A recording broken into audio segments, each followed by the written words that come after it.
Viewers, आप सभी का स्वागत है प्लाज्मा न्यूज़ पर। मैं आपके साथ रिजवान खान। ओखला से बड़ी खबर आ रही है। हलचल सुबह से मची है। क्या वाकया है, उसको लेकर हमारे साथ बातचीत करने के लिए ओखला के कद्दावर नेता कांग्रेस पार्टी के आसिफ मोहम्मद खान साहब मौजूद हैं। हम बातचीत करेंगे क्या है मामला। आसिफ भाई, क्या मामला है? लगातार सुबह से जो खबरें आ रही हैं उसको लेकर आप हमारे व्यूअर्स को ज़रूर बताइए। देखिए, कल शाम की बात है। छोटे बच्चे नफीस रोड पे आगे की तरफ बच्चे आपस में कुछ खेल खेल रहे थे। वहाँ बच्चों में जब झगड़ा हुआ तो एक बहुत ही गरीब आदमी हैं, घरों में पेंट करता है, पुताई करते हैं, जिनको बाबू भाई करके कहते हैं। उनका एक 20-22 साल का लड़का था, जिसका नाम जहाँ तक मुझे पता है तालिब था।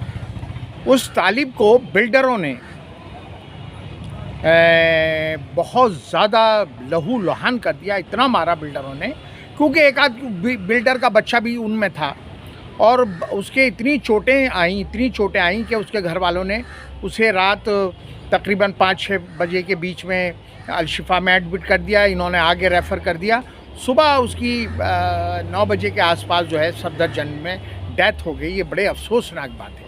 उससे भी बड़ी अफसोसनाक बात ये है कि पिछले 7 साल में जब से आम आदमी पार्टी का यहाँ एमएलए चुना गया है, तकरीबन 14-15 मर्डर हुए हैं, और उन 14-15 मर्डर्स में सारे के सारे अमानतुल्लाह से जुड़े हुए लोग हैं।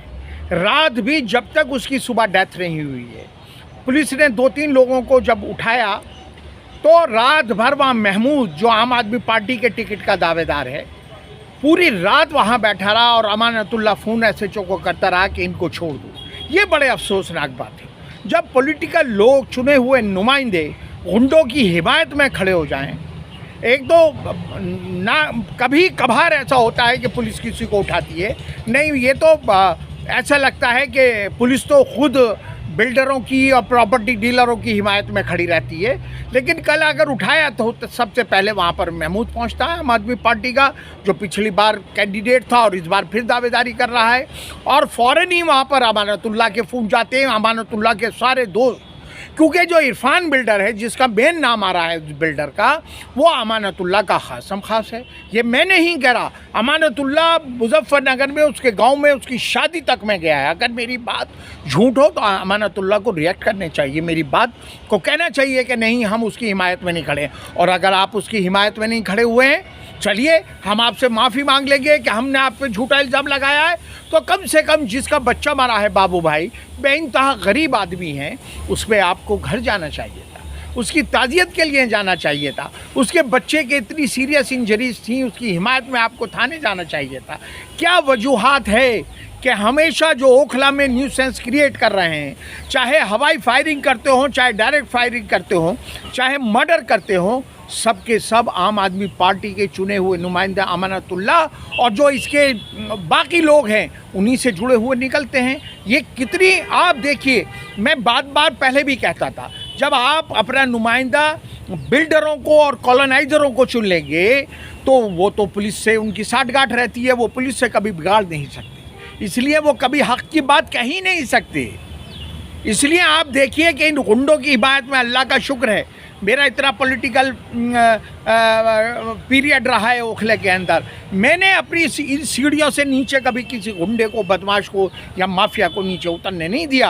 आज तक कभी पुलिस नहीं कह सकती कि मैंने किसी गलत आदमी की सिफारिश करी हो, या कोई आदमी जो मेरे यहाँ बैठता हो उसने आज तक कहीं फायरिंग की हो, या वो किसी का मर्डर करा हो। ये इत्तफाक कैसे हो सकता है? इत्तफाक नहीं, ये जानबूझकर।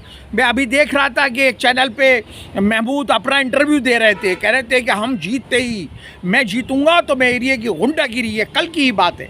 अगर आप देखना चाहें तो इंटरव्यू में दिखा सकता हूँ कि आज जीतते ही सबसे पहले एरिया की गुंडागिरी ख़त्म करेंगे। अरे तुम ही तो गुंडे हो। जब तक तुम पे खुद नकेल नहीं कसी जाएगी तो इस एरिया की गुंडागिरी ख़त्म नहीं हो सकती। आज आप देखिए कि यहाँ पुलिस जो है, पुलिस तो ऐसा लगता है कि लॉ एंड ऑर्डर के लिए पुलिस लगाई जाती है, एसएचओ लगाया जाता है, उन्हें लॉ एंड ऑर्डर से कोई मतलब नहीं है। यहाँ तो जामिया नगर का एसएचओ, चाहे शाहीन बाग का एसएचओ हो, मुझे कहने में कोई गुरेज नहीं है, ना डर पड़ा हुआ। ऐसा लगता है कि ये प्रॉपर्टी डीलिंग और बिल्डरों के लिए ही यहाँ पर पोस्ट किए जाते हैं। और जैसे शेयर मार्केट का रेट खुलता है, ऐसे बिल्डरों की छतों के रेट और प्लॉटों पे कब्जे करने के रेट या जामिया नगर के थाने और शाहीन बाग के थाने से पूरे दिल्ली के खोले जाते हैं। क्योंकि आज तक जितने लोग फायरिंग करते हैं यहाँ पर, वो गुंडा एलिमेंट जो प्लॉटों पे कब्जा करते हैं, जब पुलिस पे बहुत प्रेशर पड़ता है तो पुलिस उनको अरेस्ट करके एक मामूली सी दफ़ा लगा के जेल भेज देती है। आज तक ये हथियार बरामद नहीं करती पुलिस। ये इनके पास इतने हथियार कहाँ से आए हैं इन प्लॉट कब्जा करने वालों पे? ये 2 नंबर के हैं सारे प्लॉट। इंग्लिश पिस्टल्स भी हैं इनके पास, कंट्री मेड पिस्टल्स भी हैं और कट्टे भी हैं। आज तक किसी केस में भी पुलिस ने हथियार बरामद नहीं किया है। अभी शाहीन बाग में मुत्तहिर के घर पे फायरिंग हुई तो एक खुर्रम नाम के एक जो अमानत के गांव का इसका रिश्तेदार है, उसने पोस्ट डाली कि फायरिंग मैंने करी थी वाजिद को फंसाने के लिए। पुलिस ने आज तक उसको नहीं पकड़ा है। आज 10-15 दिन हो गए उसे पोस्ट डाले हुए।